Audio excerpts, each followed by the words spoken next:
Salut tout le monde, bienvenue sur cette vidéo de présentation de l'algorithme Wave Function Collapse.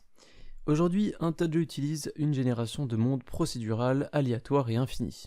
Je n'ai même pas besoin de citer de nom, je pense que vous en avez déjà pas mal en tête. Il existe différentes façons de créer des mondes procédural et infinis. Le Diamond Square et le Perlin Noise sont probablement les deux méthodes les plus connues. Le Wave Function Collapse va demander un ou des fichiers bitmap, puis basé sur ce fichier, il va en créer différentes versions semblables. Exemple, avec cette image qu'on a à gauche, si je l'envoie dans mon programme Wave Function Collapse, eh bien ce dernier va me retourner les différentes images que vous avez sur la droite. Le nombre de possibilités est donc impressionnant. Voilà quelques autres fichiers bitmap à titre d'exemple. Alors comment ça fonctionne ? Eh bien, en toute honnêteté, c'est très compliqué à expliquer, donc je vais vraiment parler du principe de base, histoire que ça parle à tout le monde, et aussi histoire de pas dire d'ânerie, parce que moi-même, j'avoue que je galère un petit peu avec ce programme. J'ai fait cette vidéo surtout pour vous expliquer vraiment les bases, mais aussi pour vous présenter un projet sur lequel je suis tombé un petit peu par hasard.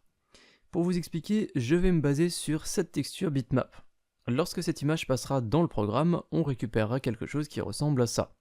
Donc la texture est réutilisée par le programme pour générer un nouveau bitmap, et là on fait en sorte que le résultat soit plus grand que le bitmap qu'on avait envoyé. Donc basé sur cette texture à gauche, sur ce petit carré, on récupère le rectangle qu'on a sur la droite.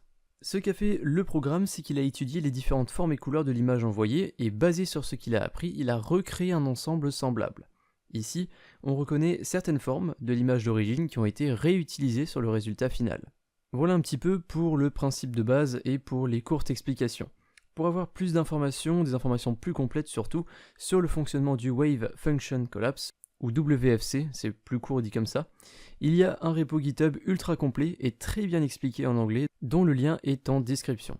Le Wave Function Collapse est un programme qui a été recréé dans différents langages et il a notamment été créé sous Unity, et c'est pour ça que je vous en parle aujourd'hui. Aujourd'hui, j'aimerais rapidement vous présenter un petit projet de Marian42. Cette personne a utilisé la technique du WFC dans Unity pour créer une ville procédurale, infinie et aléatoire.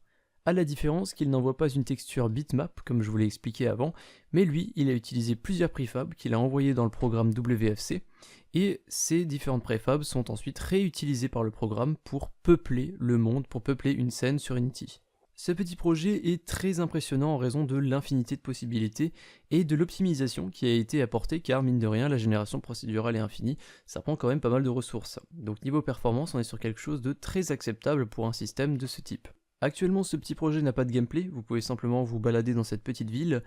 Vous avez un lien pour télécharger le build, donc simplement pour vous déplacer avec les touches de base.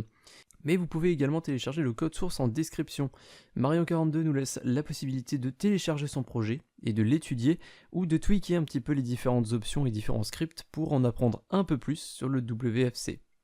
Vous avez tous les liens en description. Je vous invite vraiment à télécharger, au moins essayer le build parce que c'est vraiment impressionnant ce qu'on peut faire sur Unity 3D avec quelques lignes de code.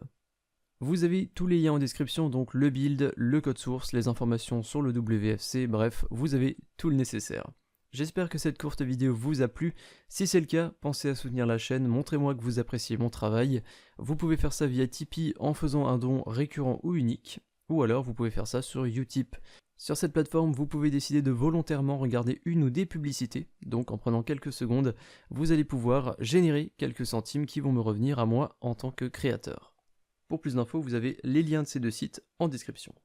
Rapidement avant de terminer, un énorme merci à Pif le Chien 2000, Mathieu Dupont, Raphaël G, Vincent, 19 Trismeguiste, Spock 2018, Maxi Yoyo, Spyprog et NoopyDX. C'est totalement dans le désordre, mais merci à vous pour votre soutien le mois dernier ainsi que pour les mois précédents pour certains d'entre vous. Je vous dis à très bientôt pour une autre vidéo sur Unity 3D. Salut!